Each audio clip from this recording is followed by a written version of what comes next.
Mais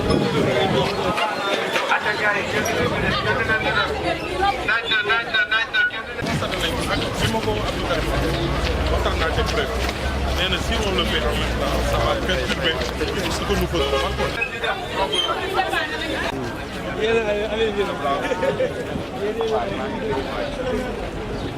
Asalaamaaleykum le Rufisquois donc ñu ngi leen di nuyu di leen sant ci liggéey bi ngeen xam ne fekk si ngeen ñu si donc muy challenge bi ñu ngi leen di remercier jeunesse bi bu baax a baax ci engagement bi ñu am tey Rufisque population bi la jeunesse s'est engagée li ma mës a wax rek tey gis nañ ne ndaw ñi xaaratuñu autorités yi xaaratuñu kenn ci leen donc ñi ngi taxaw seen dëkk ñi ngi taxaw askan wi te lii nii mën naa ne yéen la rek teeñ la rek yéen bi ñëwagul donc dinañ gën a engagé wu ci taxaw askan bi.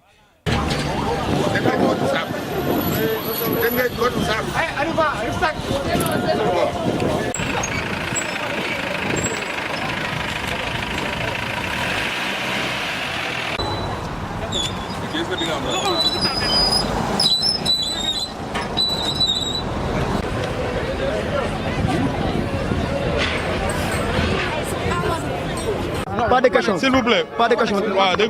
Pas de questions. Moi, je suis l'invité des associations. C'est une initiative citoyenne par les associations pour les populations. Donc, j'avais décidé de ne pas prendre la parole parce que je veux quand même montrer que les Sénégalais ont pris à bras le corps ce sujet. J'ai toujours dit que ma mission, c'est au-delà de faire nettoyer le Sénégal, c'est d'amener les Sénégalais à un changement de comportement. Et l'autre chose, j'ai dit aussi que la question de la propreté et de l'hygiène publique est un sujet d'intérêt national. Je dis même que c'est le premier sujet, le premier élément du dialogue national. Ce que nous faisons là, c'est du dialogue national. Mame Diarra Fam n'est pas de la même coalition que moi. Vous avez vu tout à l'heure le député Abdourahmane Diouf. Les Sénégalais, à côté de l'État, à côté des collectivités locales, doivent prendre en charge cette question. Au-delà de nos clivages, au-delà de nos différences politiques, au-delà de nos différences religieuses, sociétales et autres. Donc je remercie le collectif pour un Rufisque propre qui a montré l'exemple. Madame Mame Diarra Fam elle-même vient de nous dire qu'elle va organiser un événement de ce type-là, mercredi prochain, le 1er, à Pikine. Ce que je voudrais juste dire, c'est que ça, ce n'est pas l'action de l'État. Nous sommes venus accompagner les associations.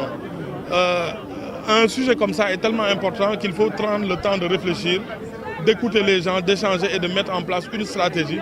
qui nous garantira la pérennité. Nous ne sommes pas intéressés par les coups d'éclat ou les feux de paille. Nous voulons jeter les bases d'une organisation nationale sur le modèle des comités de santé et des comités de gestion d'école, que dans chaque quartier, que dans chaque localité, les gens prennent en charge, les populations prennent en charge la question de la salubrité et du désencombrement. Donc je félicite les populations de Rufisque pour cette initiative et cette démarche inclusive. Vous avez vu tout le monde aujourd'hui. Li ma leen doon wax rek mooy tey dama fi ñëwoon ngir ànd ak population wu Rufisque nga xam ne samay naataangoo samay morom ñoom Malick Dia ak ñoom Abdou Karim Ndoye ak ñeneen sénégalais yëpp daje fi voilà ñoom ñëpp ñu daje fi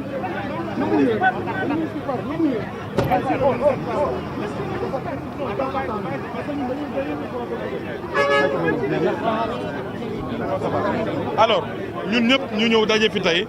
war a taxawaayu citoyen tey fii kenn ràññeewul ku fi bokk parti sangam wala ku fi bokk beneen parti kenn ràññeewul ku bokk diine sangam wala ku bokk tarixa sangam ñun ñëpp ñoo jàpp ne rek Sénégal am na luñ ko amel Sénégal mooy dëkk boo xam ne jox nañu jàmm jox nañu kilifa diine yi fi war jox nañu climat bi fi war jox nañu koom-koom bi fi war ñun liñ ko amel dafa bëri waaye li ci njëkk mooy sagal ko bi mooy fexe mu set ku gis Sénégal naw ko ku gis Rufisque naw ko ku gis Dakar raw ko ma ciy sant ci gërëm ñi ñëpp lii nag du doxalinu état du ñi nga xam ne moom lañ teg ngir liggéey bi ñun dañ ñëw rek fekk ay population yoo xamante ne dañu am seen yéene ñu jàppale leen ci ànd ak ñoom ndaxte man dañ ma dénk liggéey bi mais ma fekk ñoo xam ne daanaka ñoo ma ci gën a xër ñoo ma ci gën a am pas-pas ñoo ma ci gën a am taxawaay ma ñëw nag lu ñu njëkk di ñu def état bi nag mi ngi nekk di defar stratégie am gis ngeen ko ci conseil des ministres bi président laaj na ñu defal ko stratégie nationale pour l'hygiène publique et la lutte contre les encombrements loolu nag bu ñu ko dajalee ba def ko dana doon waxtaan bu am solo boo xam ne danaa wër Sénégal fu ci ne ma waxtaan ak autorités yi administration yi collectivités locales yi acteurs yi mais waxtaan amit ak population yi nga xam ne ñoom ñooy dund insalubrité bi ñoom ñooy les premières personnes impactées bu ko defee ku ne wax xalaatam ku ne engagé wu ñu jàppante am loo xam ne buñ ko doxalee day jëm faaw mu bañ a doon loo xam ne tàkku mbooy la dañ ko def tey rek boo léegi dootoo gisat donc looloo ma taxoon ma ñëw di gërëm di sant bu baax waa Rufisque di gërëm maire yi ma fekk association yi ma fekk homme politique yi ma fekk sama mag Abdourahmane Diouf ak ñëpp nga xam ne wax dëgg yàlla daal lii suñu yéene mooy doxal ko bu ko defee mu doon ay doxalin yu bees ay jikko yu bees yoo xamante ne dina ñëw Sénégal maa ngi leen di gërëm di leen sant jërëjëf